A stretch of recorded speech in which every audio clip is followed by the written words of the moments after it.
Hello everyone. Here's the material for our chapter on social interaction in everyday life in the age of the internet. Social interaction is the process by which people act and react in relation to others.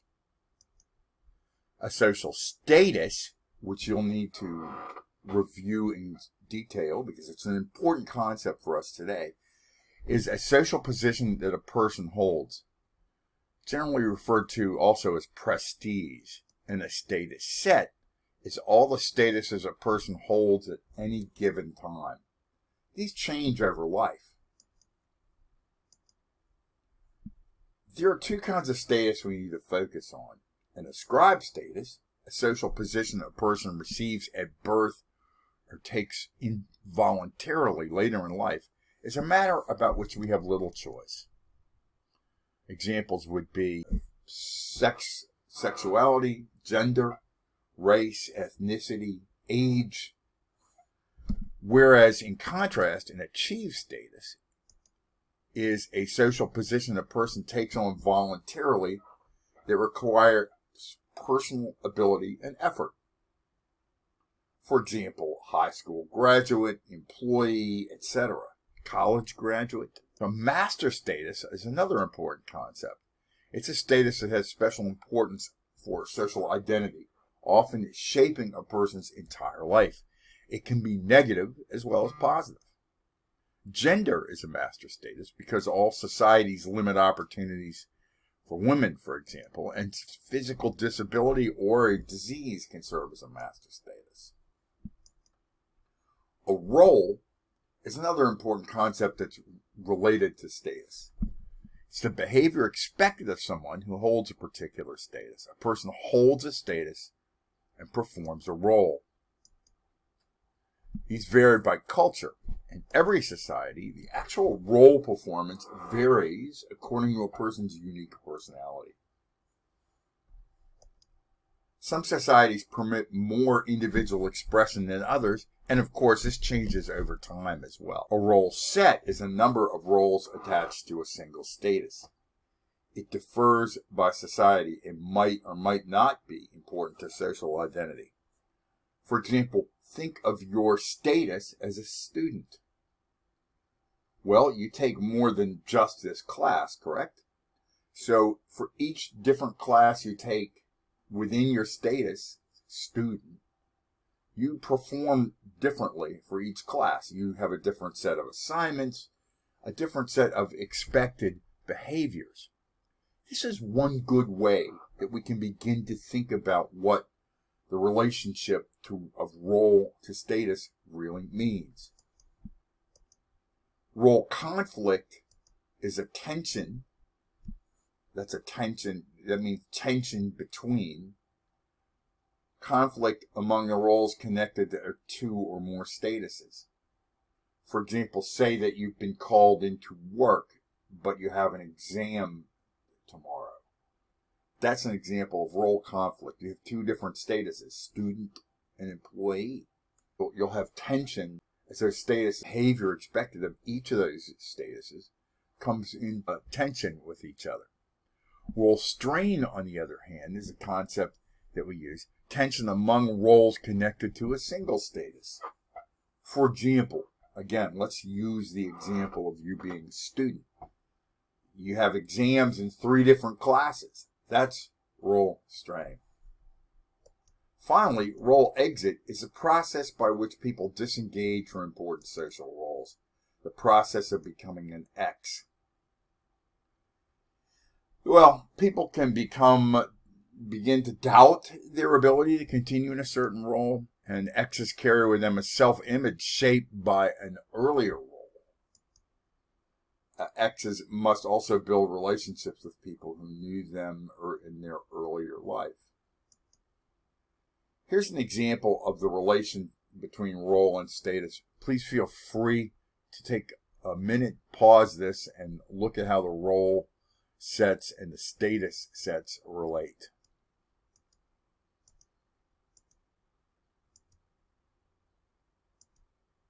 Social construction of reality is a process by which people creatively shape reality through social interaction. The idea is the foundation of symbolic interaction, that paradigm we looked at a couple of chapters ago. Reality remains unclear in everyone's mind. Again, think about your entry into a class, whether it's an online or physical class, and you'll see what I mean. Social interaction is a complex negotiation that builds reality. Our perception of events are based on different interests and intentions. So the Thomas theorem, situations that are defined as real are real in their consequences. The reality is soft as it is being shaped. It can become hard in its effect. Let me give you quickly a couple of examples. There's nothing physically that requires you to stop at a stop sign. However, if you run that stop sign, you have the very real consequence of being in a bad accident. Okay? So that the reality is soft, it's malleable. I mean, we've defined over the couple of centuries the idea that an octagonal sign with white lettering means stop. You don't even have to see it in English to know that that's what that means. That's one example of the Thomas theorem. Another example would be race, racism, race relations. Even though we know now that there is no genetic basis for this kind of outmoded concept of race, it's biologically not relevant. It's very real in its consequences because of how people have constructed it, and people in power have constructed it, and its implications for relations amongst different groups of people over half a millennium now.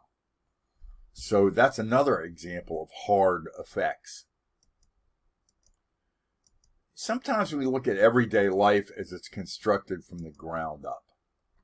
This is called ethnomethodology. It's a study of the way people make sense of their everyday surroundings. Everyday behavior based on a number of assumptions. You investigate assumptions made about everyday reality, the people that are interested in how we build social structure from the ground up. Sometimes they purposely break the rules, and they see what's happens, giving a better example of rules of everyday social interaction. They sing on a bus, or they engage people in an elevator, where otherwise your text talks about civil inattention. They break those norms of civil inattention. Think about how we glue together reality on an everyday basis based on what we don't do, who we don't interact with. Rules are important to everyday reality. Another way we want to look at this is from Irving Goffman's Dramaturgical analysis. It's a study of social interactions in terms of a theatrical performance. Irving Goffman explained how people live their lives as if they're actors performing on a stage. So what does this mean? No, it does not necessarily mean putting on a, quote, front, that's necessarily inauthentic. We do this anyway. There is no one true baseline self, according to sociological views of social interaction.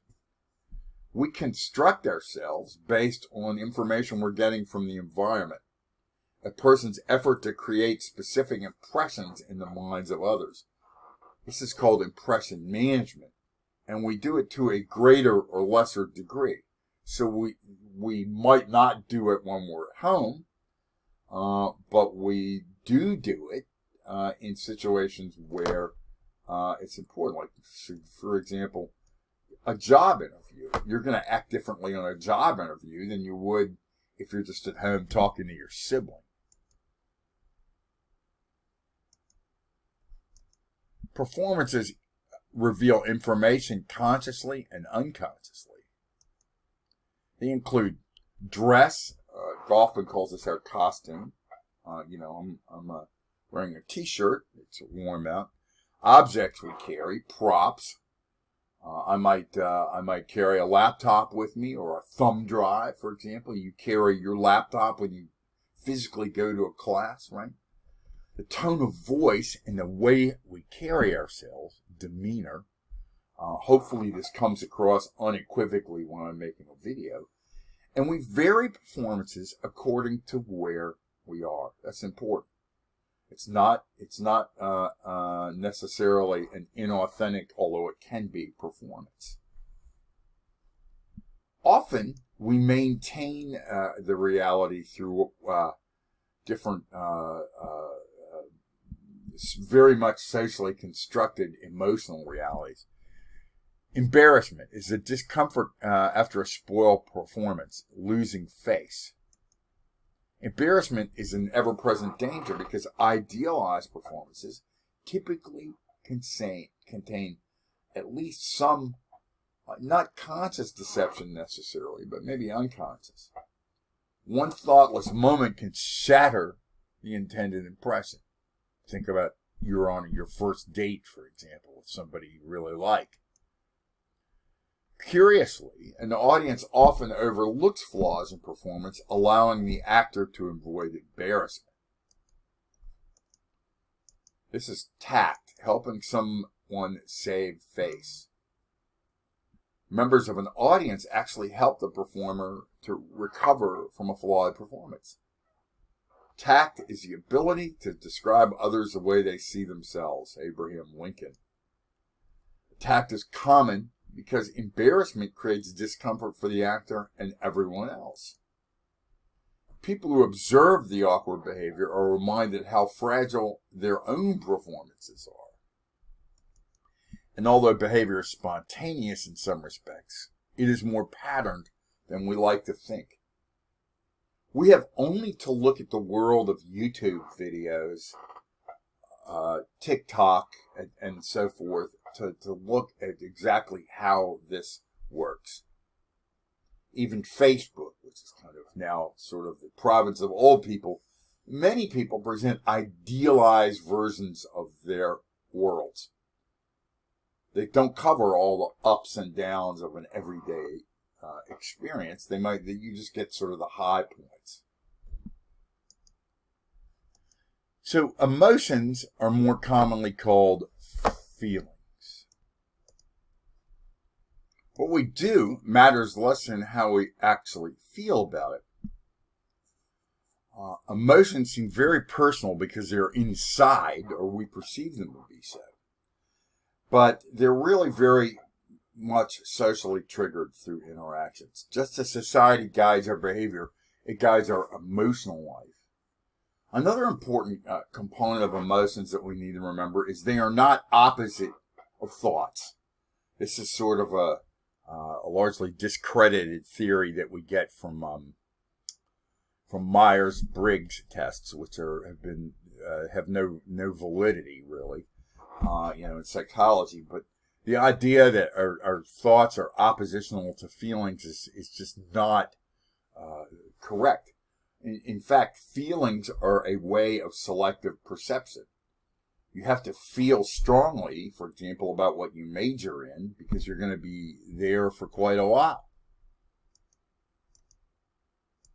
There's a biological side of emotions as well. People everywhere express 6 basic emotions. They're sort of hardwired into us in order for us to survive. They've evolved. Happiness, sadness, anger, fear, disgust, and surprise. They're powerful forces that will allow us to overcome individualism and build connections with others. As we learned in our chapter on socialization, it's imperative that human beings work cooperatively with one another. There's also a cultural side of emotions, too. Culture defines what triggers an emotion. It provides rules for display of emotions. It guides how we value emotions. And traditionally, at least, many cultures expect women to show emotions, while condemning emotional expression by men is a sign of weakness. This is less pronounced or reversed in some cultures. Language helps men establish control over their surroundings. A man attaches the female pronoun to an object because doing so reflects ownership. This is also why a woman who marries traditionally takes the last name of her husband. And because many modern American women value independence, they keep their own name or combine two family names.